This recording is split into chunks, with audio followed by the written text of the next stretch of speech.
Welcome to the Sports Watchdog Radio Show, hosted by Mason Kern. He keeps his nose to the ground to report on what's trending in professional and college sports, to inform, enlighten, and entertain. And now it's the Sports Watchdog. The Sports Watchdog, Mason Kern.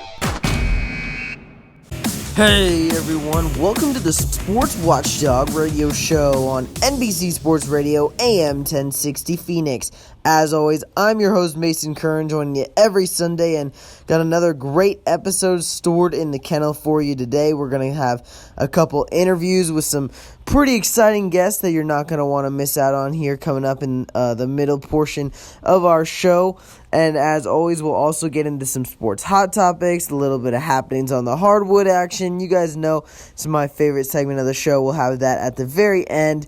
And it's going to be a lot of fun. We're gonna get into some pretty important stuff, especially in the world of basketball, as some big developments have gone on in this offseason, the latter portion of the offseason, to kind of shake some things up. Because, I mean, hey, that's what the NBA does. There's some rule changes to talk about. There's some shifting players going to different teams and all this kind of stuff. So stay tuned and we'll have a great episode. Let's go. Feeling lucky? Then visit @LuxListReviews on Instagram for your chance to win $250 worth of swag from FiercelyFemme.com. Their exclusive collection of dresses, tees, leggings, skirts, hoodies, and vibrant home decor promotes women's rights and female empowerment through wearable art and design. Items are available for both women and men and all feature vibrant, unique, and memorable hand-painted illustrations. Just visit @LuxListReviews on Instagram for easy entry details on this $250 giveaway. Hey there and welcome back. You're listening to the Sports Watchdog Radio Show on NBC Sports Radio AM 1060 Phoenix. I'm Mason Kern, and joining us now is former San Diego State defensive coordinator and current ASU associate head coach Danny Gonzales. Now, Danny, you guys have a short week this week preparing for Cal. What kind of goes into that? Short week as far as you have to game plan is you lose a day game planning. We're at the point right now where you have to decide what is it worth to add, or are you going to play. The worst thing we can do, and maybe we had them a little confused. I mean, we didn't add in a bunch of new stuff. But if they're confused, they're not going to play fast. And the way we do things around here, you have to play at full speed to be at your best. Short week, you don't have that same opportunity because you lose a whole day of meeting time to talk them through those things. So you got to make your game plan a little bit more simple. And then the rest aspect side of it. Playing football games every Saturday, a 7-day break, there's a lot that you can get done in treatment in one day. Those guys, the guys that are really dedicated and it's really important to them, they go to class, and then so they get up here early in the morning. I think treatment starts at 6 a.m. Some of those guys were beating Jerry's down at 5:30, 5:35. Some of them are scraping in here at 7 o'clock. And when you have too many doing that, then you've got issues. We don't. We have most of those guys, anybody that's nicked up that really is important to them, they get in there because they do different exercises with them. They do different things with them on machines. They got game changers, ice machines. I mean, you name it. We've got everything in those magic beans that they have back there. You lose time with that day. They'll come back in the afternoon. There was a bunch of guys walking in this hallway out here that, where are you going? Going to get something to eat. And then what are you doing? I mean, I ask them all the time. I'm like this hovering parent, man. I'm like that helicopter dad. Where are you going? I walk around on campus. I mean, sometimes in the afternoon, you got to get out of there just to clear your head for a minute. I mean, you start watching stuff, and I'm monotonous. I mean, I'll sit there and I'll stare at a computer screen for hours. And I'll write it down on my little yellow pad, and then I'll rewind it and I'll write it down, tick, tick, tick. And every once in a while, I mean, I'll start thinking some crazy thoughts, and then about what we can do exotically on defense. I mean, the split's all 11, and somebody will talk me off the ledge and all that good stuff, because we might need to get some pressure the way we're pass rushing. But so I go on campus, and I want to be around them to see what they're doing. And they'll see me, and they'll be like, oh, God, he's on the prowl again. What's he doing? Where are you guys at? What are you doing? Let's go eat. Let's go whatever. And the good ones, I can go down here in the training room when they're not in class, and they're getting just a little bit of rehab. So you lose that day. That's what you lose. But when you get your tail whooped like that, you want to get back out there as fast as you can so you can redeem yourself. And today's practice, the energy was good from those guys. And usually on a day like this, the energy has to come from the coaches because it's a short time. This is usually their day off. They are not used to working on Mondays. They're used to going to class and getting treatment and eating. Well, now we had to ramp it up. We started early this morning with our meetings regular schedule. They came in at 6 for treatment. The energy, I think, shows that you have a chance to be successful because I think their pride was really smashed on Saturday night. And there's 2 ways you come back. You come back feeling sorry for yourself and wait for somebody to tell you that everything's going to be okay. Well, guess what? It ain't unless you fix it. And so they came back with the right attitude. And the right attitude will give you a chance. And if we play aggressive and fast on Saturday, then we'll have a chance. If we don't, well, we'll see. Hi, Coach. Little off the wall here, but what have you seen in the development of, could we call them your veteran sophomores like a Merlin Robinson and a Darian Butler, and just how have you seen them develop just between their freshman years and to where they are at this point in the season in their sophomore season? I think those 2 in particularly, and you can add Ashari to that mix. They were so good towards the end of last year, and they did some things statistically that we have more players that are involved in the system now, that understand where their fits need to be, that they're making more plays, and those guys don't have to make all the plays. In the first 3 weeks, we had if you look at the tackle chart, we had a couple guys that were up there in double digits, but you have a bunch of guys going down that list, and it starts about 6. The number starts about 6, and you've got 6-5, 6-5, 5-5, 5-5, 5-4, 4-4, 3, as opposed to last year, it was 14, 18. I mean, it was a significant number, and then a bunch of 1-1-1s. Well, when you have that thing spread out better, that means they're doing 2 things. They're understanding the scheme better, they're fitting better, they're pursuing to the ball better. So statistically, those guys aren't as good right now. I don't believe that they are not as productive. Merlin and Darian, they have an ability right now. We don't have those guys at a designated position. One of them's not running the mic, one of them's not running the outside backer. Between Kalen and Darian and Merlin, all 3 of those guys know all 3 spots. And so to create some tendency breakers from play to play, those guys are lining up in different spots than they did last year. They're being productive. Their numbers don't show that they're being as productive. They're fitting in the right spots. Now, last year in game 1, we had 9 sacks. Okay, we don't this year. Partly because the first 2 games, the teams that we played couldn't move the ball against us successfully. They could not consistently move the ball. We were playing back. We were rushing 4. We were getting a decent enough pass rush. They were throwing it into coverage, and we were getting stops. On Saturday a week ago against Michigan State,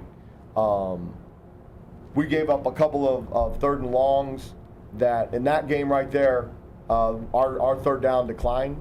The disappointment in that game was the 3rd and longs that we gave up. We gave up 3 of them that were 3rd and 10 or greater. That's terrible defense in my opinion. And we have a guy there to make a play, and instead of knocking the ball out, they're catch tackling. Okay. Saturday, it was all the 3rd and 2s. Those guys, the productivity of those guys, they're not getting the sacks because they're not in one spot all the time doing the same thing, but they're playing as consistent, and we're playing better on defense because of their ability to move around. If you've left them in the same spot every time, are they going to block them better? Probably. Nobody knew about Merlin Robertson last year. They all identify him now. And now it's kind of like trying to play Where's Waldo every play to line him up. Same thing with Darian, same thing with Kalen. And we had been, up until Saturday, with the aggressive, we had been very difficult to diagnose. I don't know that they diagnosed it better. I thought they were more aggressive. The more aggressive team's going to win 90% of the time. You're going to have to get lucky the 10% that you're not. Last 4, Jeff, cheers to the break. Danny, when you look at the Cal offense, really methodical, maybe not explosive as other teams are going to see that down the road. What are some of the characteristics define that? I think they are Coach Wilcox's personality. He's one of the great defensive minds in this game right now in college football. Him and Coach DeRuiter are doing a great job over there. So they're playing really good defense, and they're not messing the game up on offense. Now they're still explosive. They've gone over 400 yards twice this year. Garber, the quarterback, he's getting a lot more comfortable back there. Last year, they did some stuff where it was a quick 1, 2, tuck it, go, get out. And this year, I mean, if you watch him on Saturday, he's sitting back there like a postured veteran, okay? So if we play like we did Saturday night and give him the same time Montez did, we're going to make him look like a Heisman candidate because you can only cover him for so often, for so long, okay? So that means we're gonna stunt, we're going to blitz, and I promise you our boys will be a lot more aggressive this week than they were. That's the biggest disappointment from it. They have a really good running back, Chris Brown. He's a San Diego kid, very familiar with him from El Camino High School. He's very physical and downhill. The quarterback does a great job reading all the RPOs. I think last year he was a little bit indecisive on, he had predetermined what he was going to do with the football. This year I think he's doing a really good job, especially with his rides. He's reading it. He's checking out the line. He's checking out second level, first level, and they're reading multiple players. So he has a better feel for where they need to fit the ball. I think they have the receivers, they have a speedster, and then they have 2 guys like Michigan State that are bigger and will go get the football and will compete for it. And then they've got 2 really, really good looking tight ends. I mean, they're 6'5", they block well in line of scrimmage, but they use them in the passing game more than most teams do. And so we'll see a bunch of that on Saturday. I'm sure we'll see them line up in quads and throw one of those guys a slant like Michigan State did. See if we stop it early. If we don't, we'll get a heavy dose of it. If we do, then they'll go back to what they normally do. We're going to get a little bit more empty than we've seen the first 3 weeks. And they major in that, and they're pretty good at it. He knows where to get the ball. And then you have to worry about him because the sucker's fast. And shoot, he might be like Gumby. If you watch the game on Saturday, he got bent up and torqued, and his knee looked like it was just completely destroyed. And I felt really bad for the kid. I mean, they take him off. They come out looking at him. They take him off. I'm like, oh, that's terrible. I mean, I hate. I mean, as violent and mean as I want this game being played, I love that stuff. I mean, that's why football is so fun. But I don't like seeing people get hurt, especially when it's stuff like that. And I felt so bad for the kid. And then 2 plays later, he runs out like nothing. I'm like, well, maybe they got more magic beans than we do. My goodness, because that was awful. And then about 3 plays later, he gets rolled up again from the backside on the exact same knee. And he don't even come off the field. This time he pops up, so he's like a superhero. He's like the Flash. I mean, it's something special about him. So thank God he didn't get hurt. He's a really dynamic player, and he makes the competition more fun. So they're very explosive, but they play to the personality of their head coach. They're physical. They're downhill, and I mean, it's a great challenge ahead. Given what both these defenses are capable of doing, Cal and ASU, do you think this could be sort of a Michigan State type of game? Very much so. I think our offense is going to take that challenge, and so is ours. Theirs. I mean, I told our kids this morning, and I hope it stays that way. I mean, everybody's talking about how great their defense is. We just gave up 34 points, so ain't nobody going to be talking about you guys finally. Well, let's don't let them forget who we're trying to be. Don't be pretenders. I mean, going into the Michigan State game, nobody had any idea if how we were going to play, how that game was going to turn out. It turned out 10-7. We made enough plays on defense to hold them to 1 less point. We did not do that on Saturday night. So both teams, the defenses believe they're pretty good. If our kids believe they're pretty good and they play aggressive and fast, it'll be a great football game. Now, both defenses play really good, and they might score a whole bunch of points. I have no idea. College football is crazy. I never thought I'd see a 67-63 game, and I mean, that was crazy. Yeah, it'll be fun. Our kids will be ready. I promise you that. Just listening to you talk about some of the issues on Saturday, you mentioned the lack of aggression, you mentioned some out-of-character things, some getting beat on certain matchups. But when you looked at the film, did you find yourself saying, this isn't us, this was an out-of-character night? I don't want to say an out-of-character night. I don't think we were as aggressive. When that is the case, and I truly believe it, I said it on Saturday night, you have to look at yourself. You have to look at the coaching side of it. Did we do too much? Did we try and were we too? It's so detailed that we turned them into robots. Because If you put too much information on their plate, they're like these computers that they build so that they blow up on. You have to buy new ones. They're smart the way they build them. We do that stuff to our kids. We overload their plate. Their system explodes, and now they don't play worth a darn. And when a kid plays, the worst thing you can be on a football field, and I think this is worse than any four-letter word, any nasty. You call somebody soft, they're taking your man card. They are raiding your house. I mean, they're destroying everything. That to me, I thought we were soft on Saturday. And when you have a football team that's soft, then you got to look at yourself in the mirror because you ain't doing something right to prepare them right. And I won't make excuses. You can't have an off night. When I sit up here and preach about all the stuff we want to do and everything's great and you play this and you give up 7 points and we talk about being dominant, then you can't have an off night. That's coaching. That's the coach's fault. So fix it. And I stayed up all Saturday night, stayed here. I mean, we lost the day of preparation, so left here. I couldn't even tell you what time it was when we left here last night. Got back here this morning at 5 o'clock and solved the problem. Did we solve it? We'll find out on Friday night.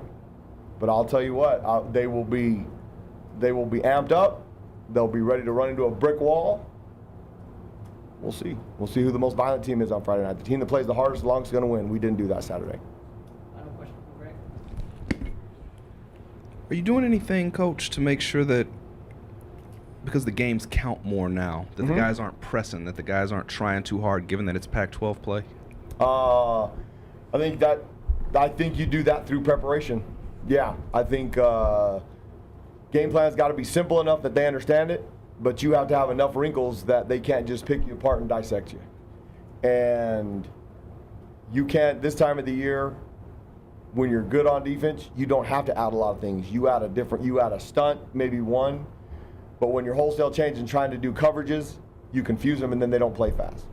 I talked about this the day I took this job. You're going to play hard, you're going to play fast. And if you screw things up and you're playing with that tempo, you still got a chance to be successful. When you slow them down, you don't have a chance.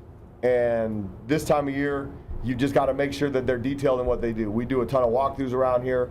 We have plenty of meeting time around here so that we can give them the right information.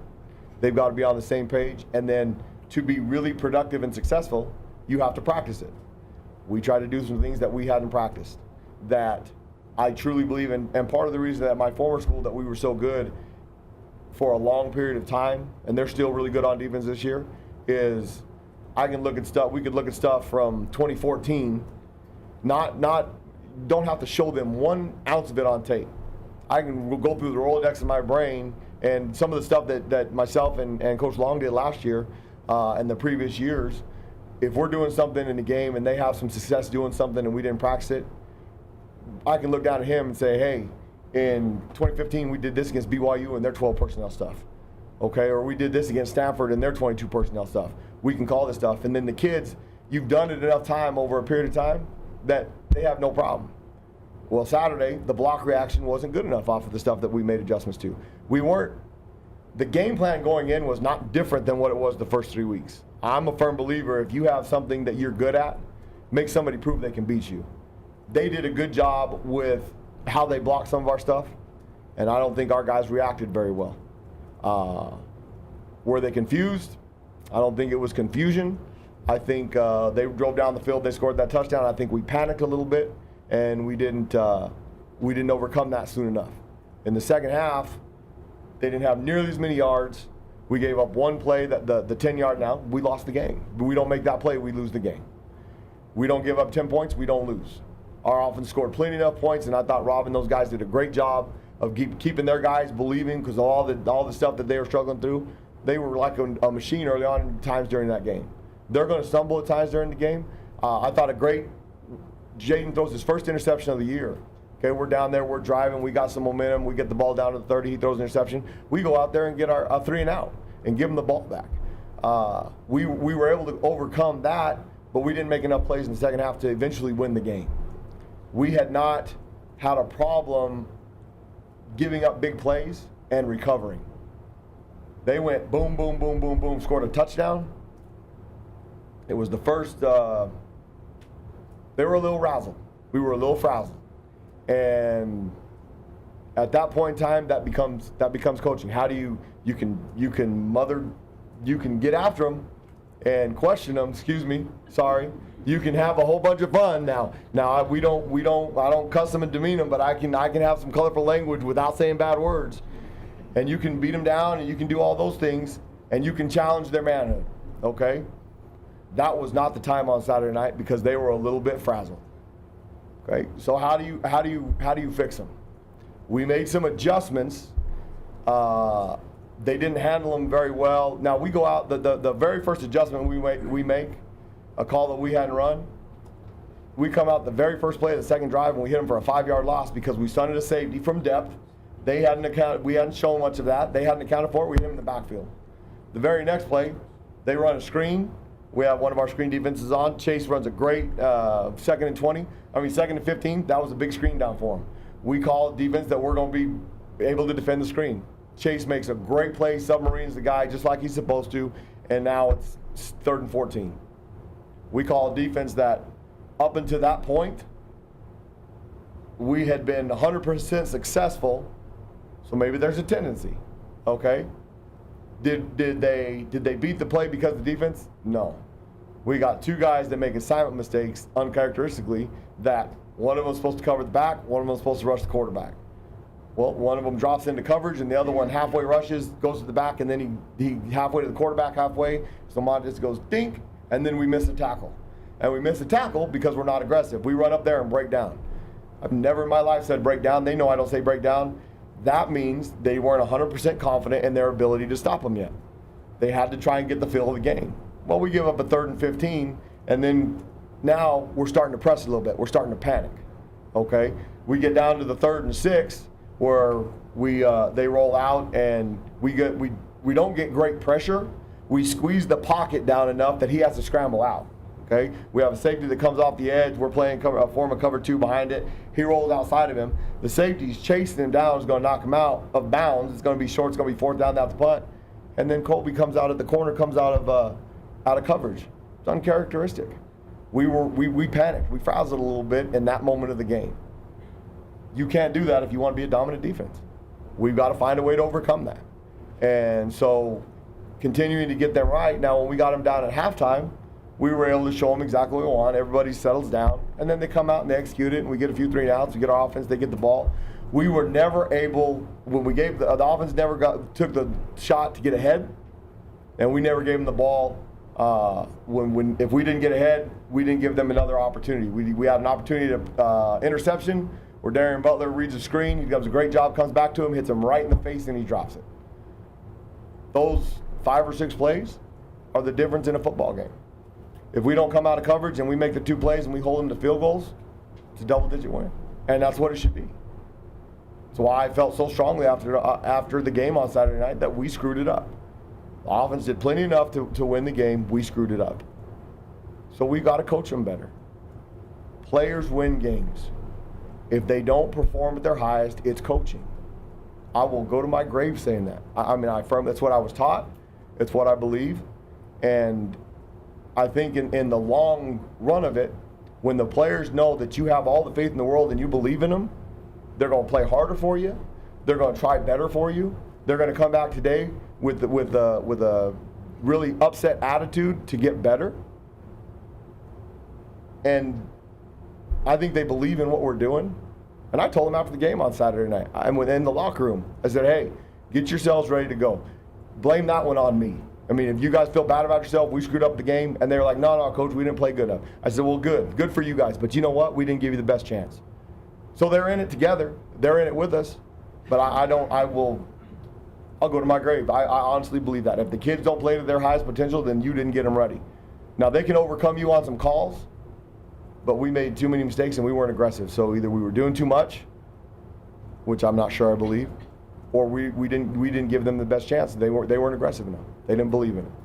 Well, I promise you they'll be aggressive enough on Friday night. We'll like I said, if we have to blitz 11 to get aggression, we'll blitz 11 and we'll see what happens. He's either going to throw it up for a fade and let him run under it, or he's going to be dead. One of the two. I mean, we'll find out. But there won't be a lack of playing hard. I can promise you that. name is Lily. My mom and dad used to fight about money all the time. Then one day, I heard them talking about this guy, some uncle I never knew, called Uncle Sam. Well, they say this Uncle Sam guy wanted them to pay him like $1 gazillion, and they didn't have $1 gazillion. So they called this company they heard on the radio called the Tax Doctor. And the Tax Doctor worked with Uncle Sam's people. I think they're called the IRS. And they were able to work it out so my mom and dad didn't have to pay Uncle Sam very much money at all. So now mom and dad are happy, and I'm happy too. Thanks, Tax Doctor. If you owe $10,000 or more to the IRS or state, call now and pay less. 800-605-4650. 800-605-4650. That's 800-605-4650. If you're looking for a memorable dining experience in town, head to Different Point of View Restaurant at the Tapatio Cliffs Hilton. Poised 1,800 feet above Phoenix, it offers breathtaking views complementing the outstanding regional American cuisine led by Chef Anthony DeMuro. The restaurant's mountaintop location and floor-to-ceiling windows provide striking views of the desert mountain landscape, the city's twinkling lights, and the Arizona's bold and colorful sunsets. Whether dining al fresco or in the cool, elegant dining room, every seat in the house assures spectacular views. Learn more about Different Point of View Restaurant at TapatioCliffsHilton.com. Attention timeshare owners. This is an urgent consumer alert from Resort Release, a national company specializing in helping consumers legally get out of their expensive timeshare contract. Resort Release is offering a Better Business Bureau accredited way to legally get rid of your timeshare guaranteed. With our guarantee and transfer service, you'll never pay another timeshare maintenance bill again, and your contract will be terminated. You can begin saving today, even if you've tried another company to get rid of your timeshare. Call and see if we can help. At Resort Release, we only accept payment after an agreement has been made to get you out of your timeshare. Make this completely free call and learn how this honest Midwest-based company can help anyone, anywhere, legally get out of their timeshare nightmare guaranteed. Call right now to qualify and receive a free consultation. 800-296-1332. 800-296-1332. 800-296-1332. That's 800-296-1332. You ready to hoop it up? This is Happenings on the Hardwood. All right, everyone. As always, at the end of the Sports Watchdog Radio Show here on NBC Sports Radio, AM 1060 Phoenix, we're going to pivot on over to the Hardwood now, talk some hoops, and you know it's my favorite time of the episode because I love basketball. I love talking about basketball with y'all, and you know, some pretty important and pretty crazy stuff has been going on lately. I mean, first of all, Dwight Howard making a return to Los Angeles, gonna be a Laker once more. It's his second chance. He kind of posts a little video introducing himself again in the purple and gold. And I feel like I'm getting mixed reactions from people here because some people didn't like his initial contribution with the team, and I mean fighting a little bit with Kobe Bryant and not really performing to the standard that a lot of people thought he would when it was him, Kobe, and Steve Nash, that kind of big three almost type deal.